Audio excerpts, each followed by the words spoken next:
Moïse Katumbi à la recherche des certitudes où l'homme au langage ambigu est-il à sa place? Le leadership de Moïse Katumbi remis en cause? Est-il l'homme de la situation qu'il faut pour la République démocratique du Congo? Ça, nous allons le savoir dans notre premier thème que nous allons aborder tout de suite. Mesdames et messieurs, de partout vous nous suivez.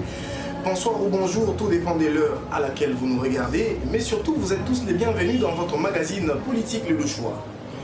Notre deuxième point d'aujourd'hui sera balkanisation de la République démocratique du Congo. Félix Tshisekedi joue-t-il le jeu des ennemis de la République démocratique du Congo?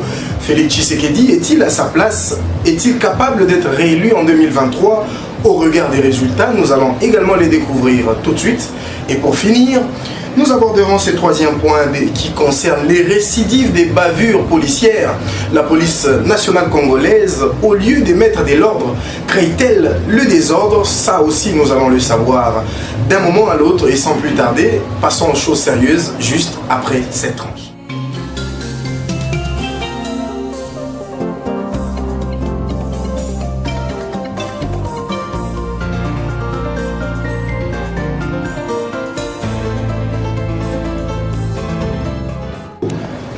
Moïse Katumbi, un pied dans l'opposition et un autre pied dans la majorité présidentielle. Aujourd'hui, les repères de Moïse Katumbi semblent disparaître petit à petit. Le charisme d'un leader, c'est sa capacité à pouvoir prendre des bonnes décisions, des grandes décisions, même des décisions risquées au moment où il le faut. Aujourd'hui, c'est que les Congolais et Congolaises attendent de Moïse Katumbi en tant qu'opposant, si on peut le dire comme ça. C'est une position ferme, semblable à un peu ce que fait Martin Fayulu. Nous savons sans entrave que Martin Fayulu est opposant. Nous connaissons sa position.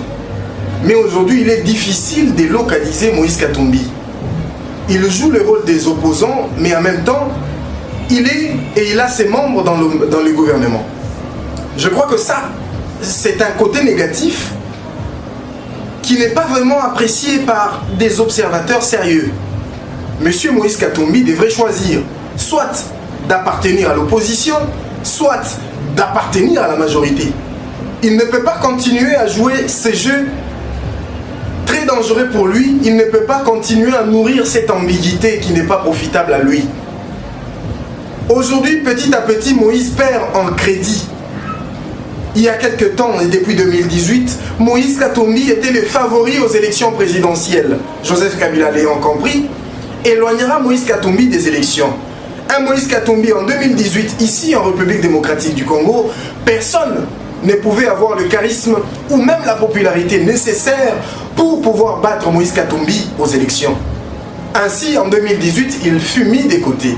Revenu au pays, il s'autoproclame, ou pas s'autoproclamer, mais il se dit membre de l'opposition jusqu'en 2023.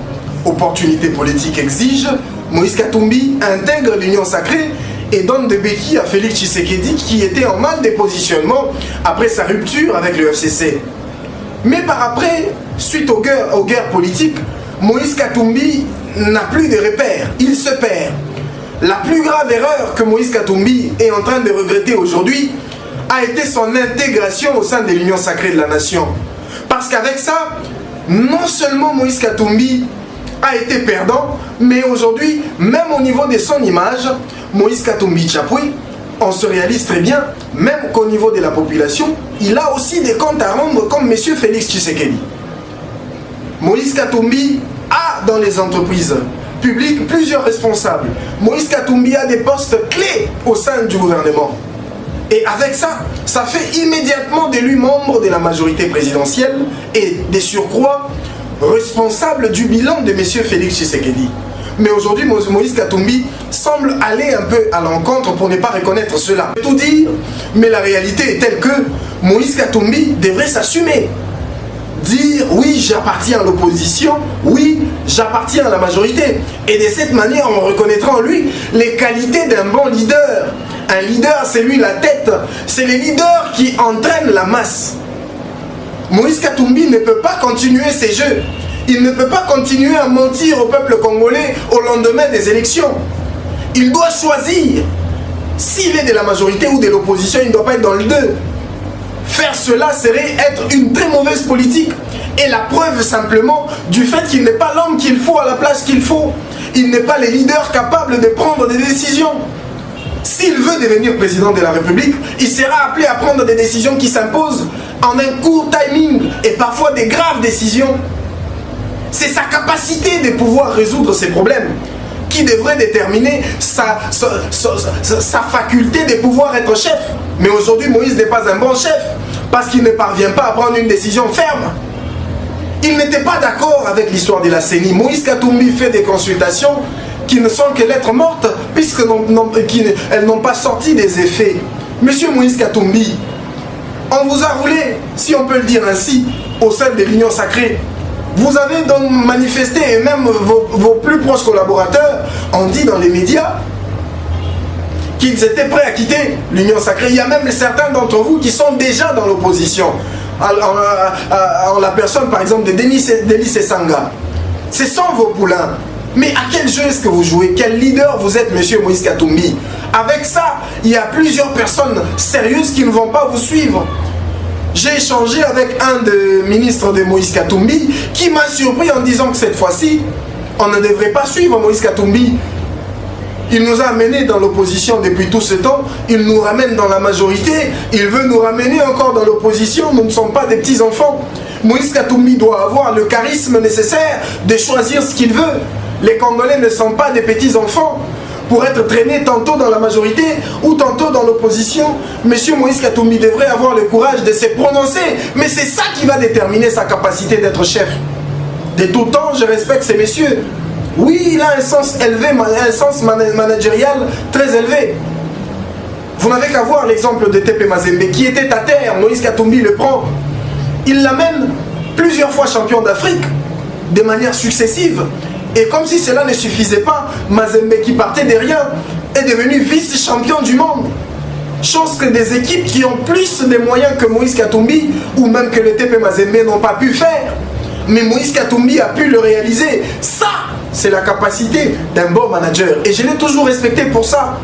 J'ai toujours dit qu'il avait les compétences d'un vrai président de la République pour sa capacité de vouloir sortir des situations compliquées, pour sa capacité de pouvoir sortir ou prendre une situation au point le plus bas et la mener au point le plus haut. Puissant Mazembe qui n'était rien, mais qui l'a rendu quelque chose. Le TP Mazembe qui n'était rien est parmi les rares clubs au monde à avoir son propre stade. Et parmi les 10 premiers stades en Afrique à avoir un stade, parce qu'il n'y en a pas beaucoup, à avoir un avion privé. Tout ça, ce sont les mérites, œuvres ou comme fruit de la capacité managériale de Moïse Katumbi. Comme si cela ne suffisait pas, nous avons vu à l'œuvre Moïse Katumbi venu au Katanga pendant que la province du Katanga était au bord de la ruine.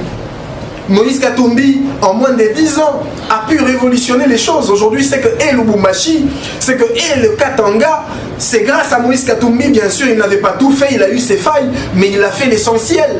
Aujourd'hui, Lubumbashi fait sa...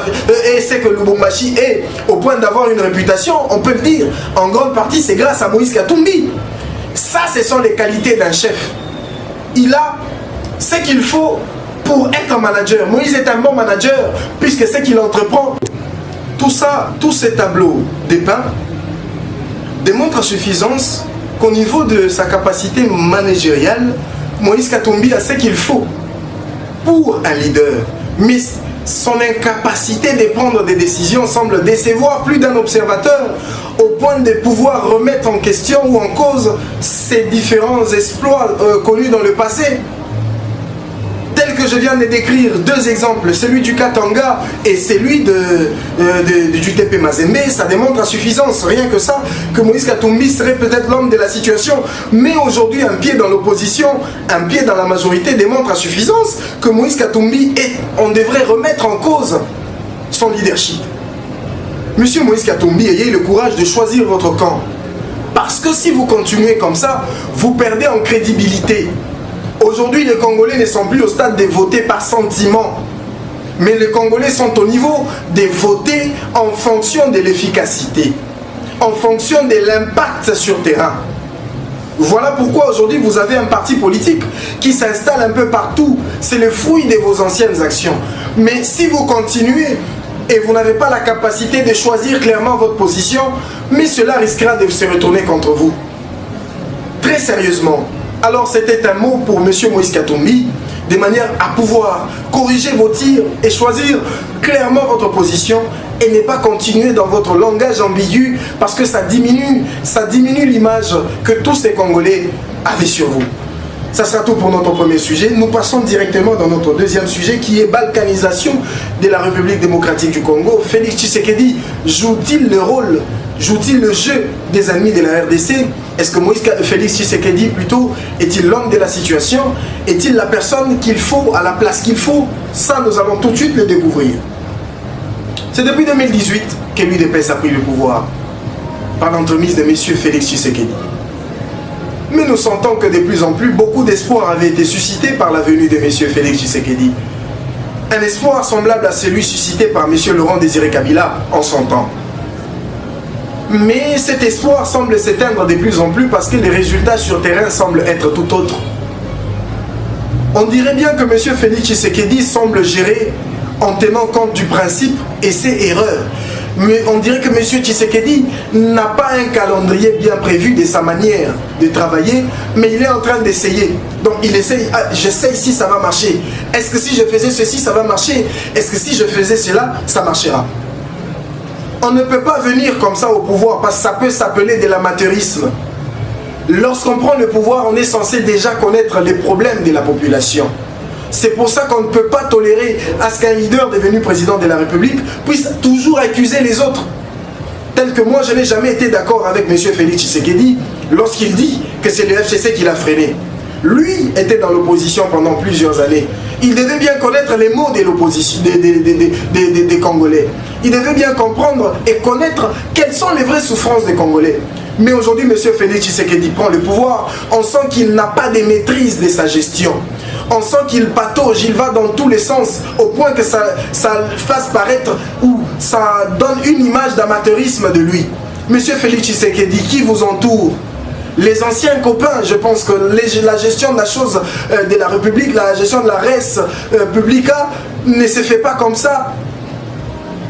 Je crois que la chose publique ne se gère pas selon les sentiments, selon les amitiés. Voilà pourquoi sur terrain, vous perdez en efficacité. S'il faudrait qu'on aille dans la logique des choses, moi, s'il faut faire un sondage, je ne donne plus beaucoup de chance à M. Félix Tshisekedi. Lui, il a des bonnes intentions, mais M. Tshisekedi, les intentions ne suffisent pas. L'enfer est pavé des bonnes intentions, disent les Français. Aujourd'hui, vous avez des bonnes intentions, mais les Congolais ne vont pas manger vos intentions. Les Congolais ont besoin des impacts. Vous êtes là, on dirait que vous ne savez toujours rien.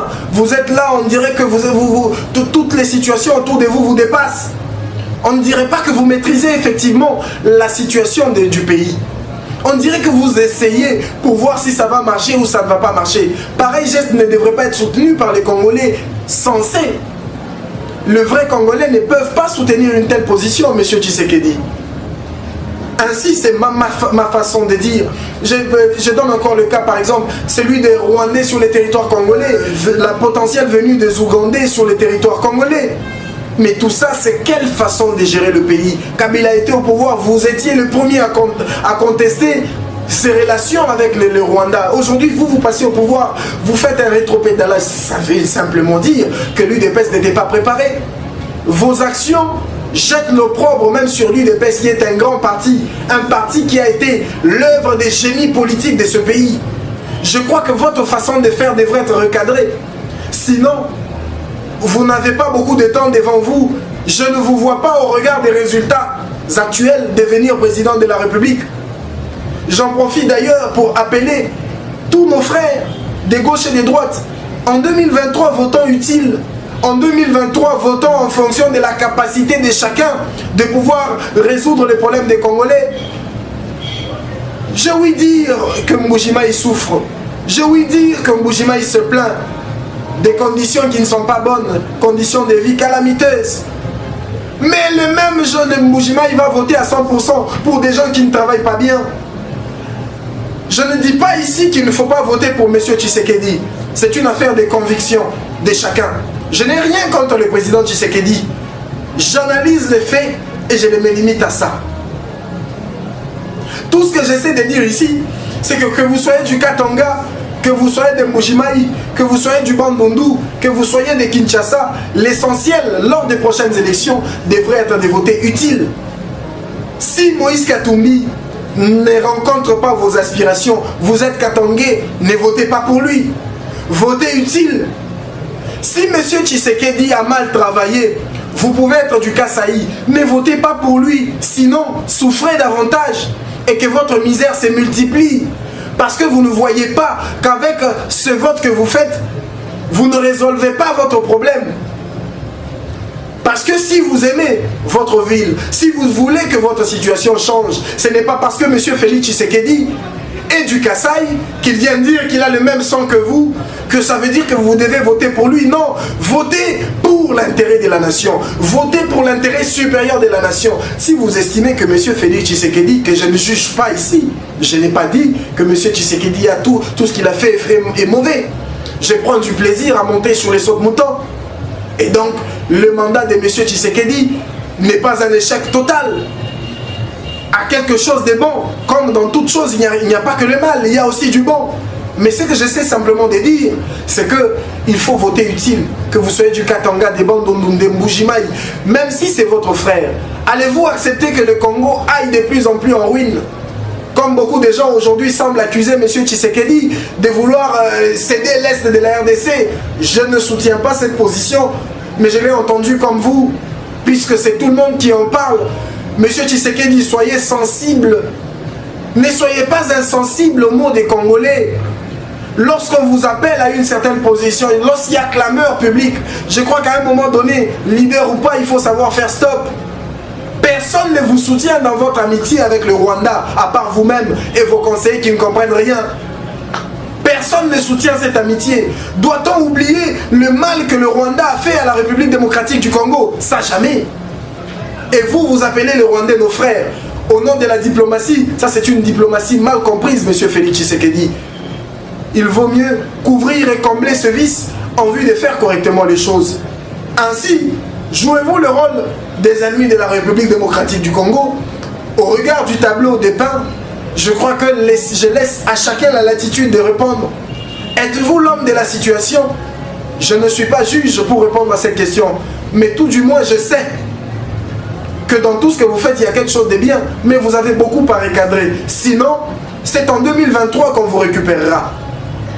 Je reviendrai là dans des prochaines analyses pour démontrer autre chose sur la gestion de la République démocratique du Congo. Cela nous amène dans notre troisième point, qui est simplement les récidives des bavures policières. Est-ce que la police nationale congolaise, au lieu de mettre de l'ordre, sème le désordre en République démocratique du Congo? C'est ce que nous allons savoir tout de suite.